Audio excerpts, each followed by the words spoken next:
उद्धव ठाकरे त्या 2 दिवसात करणार धाराशिवचा दौरा। उद्धव ठाकरे नुकसानग्रस्त भागाची करणार पाहणी। उद्धव ठाकरे यांनी घेतला धाराशिवच्या पूर स्थितीचा आढावा। तानाजी सावंत यांचा उपमुख्यमंत्री एकनाथ शिंदेंना फोन। धाराशिवच्या भूम, परंडा, वाशी तालुक्यामध्ये अतिवृष्टी, नागरिकांना मदत पोहोचवण्यासंदर्भात केली चर्चा। डोंबिवलीमध्ये भारतीय जनता पक्ष आक्रमक। काँग्रेसचे ज्येष्ठ नेते मामा पगार यांना भर रस्त्यात साडी नेसवत निषेध। मोदींचा फोटो मॉप करून साडीमध्ये दाखवल्यानं संताप। राष्ट्रवादीच्या नागपूर ग्रामीण जिल्हाध्यक्षाचा राजीनामा। शिवराज बाबा गुजर यांचा तडकाफडकी राजीनामा। वैयक्तिक कारणासाठी राजीनामा देत असल्याचा उल्लेख।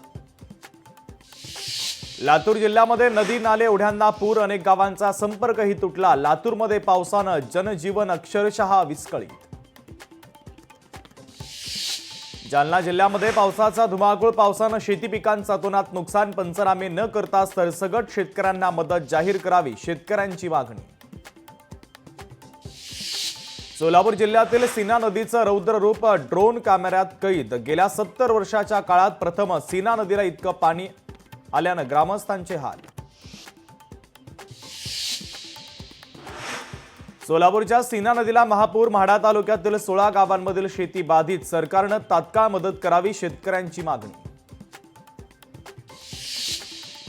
सोलापूरमध्ये मुसळधार पावसानं महामार्ग बंद। सोलापूर होडगी महामार्ग बंद, तर होडगी तलाव ओव्हरफ्लो झाल्यानं पाणी अक्षरशः रस्त्यावर। गोदाघाट परिसरामध्ये पाणी पातळी वाढली। गंगापूर धरणातून पाण्याचा विसर्गही वाढवला। नाशिकमध्ये पावसाचा येलो अलर्ट, तर रहिवाशांना सतर्कतेचा इशारा। मराठवाड्याला 3 दिवस रेड अलर्ट। 26, 27 आणि 28 सप्टेंबरला मराठवाड्यामध्ये अतिवृष्टीचा अंदाज। हवामान खात्यानं वर्तवला अंदाज।